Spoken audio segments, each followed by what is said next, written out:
Hello guys, നമ്മൾ മഞ്ഞൾപ്പൊടിൻ്റെ ട്രെൻഡിലൊക്കെ കഴിഞ്ഞിട്ട് അടുത്ത് വന്നായിട്ടാണ് കേട്ടോ ഇതാണ് ഊബ്ലക്ക്.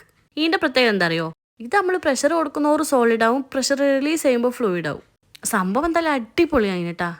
എന്തായാലും കുറച്ച് സമയം ഫോണിൽ നിന്നാലും പിള്ളേരൊന്ന് പിടിച്ചെത്തിക്കാൻ കഴിയും. ഉണ്ടാക്കാൻ വലിയ പണിയൊന്നുമില്ല കേട്ടാ. വാ, ആദ്യം നമുക്കൊരു പാത്രത്തിലേക്ക് കുറച്ച് കോൺഫ്ലോർ പൊടി ഇട്ട് കൊടുക്കാം. ഇവിടെ രണ്ടാളും അടിയാന്നുള്ളതുകൊണ്ട് തന്നെ ഞാൻ കുറച്ച് അധികം ഇട്ടിനെ. നിങ്ങൾക്ക് വേണമെങ്കിൽ കുറച്ച് ഇട്ടാൽ മതി കേട്ടാ.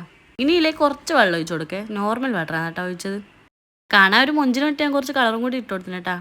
ഇതെന്തായാലും നമുക്ക് കൈനെ കൊണ്ട് മിക്സ് ചെയ്യാൻ കഴിയില്ല. ഇങ്ങനെ മെല്ലെ സോഫ്റ്റ് ആയിട്ട് മാത്രമേ മിക്സ് ചെയ്യാൻ പറ്റുള്ളൂ. മിക്സ് ചെയ്യാൻ കുറച്ച് പണിയുണ്ട് കേട്ടാ. സംഭവം ഏകദേശം സെറ്റ് ആയിട്ടുണ്ടേ. ഇതാണ് ഇതിൻ്റെ പ്രത്യേകത കേട്ടോ. നമ്മളിത് സോഫ്റ്റ് ആയിട്ട് ഇടുന്നവർ ഇത് വെള്ളം പോലെ അലിഞ്ഞിട്ടുണ്ടാവും. ഈ ഒരു പരുവത്തിലായിട്ടാ കിട്ടേണ്ടത്. പിള്ളേർക്ക് എന്തായാലും സംഭവം നല്ലോണം ഇഷ്ടമായിനെ. പിള്ളേരെക്കാളും കുറച്ച് ടൈം സ്പെൻഡ് ചെയ്തത് ഞാനാണ് കേട്ടോ ഇതിൽ.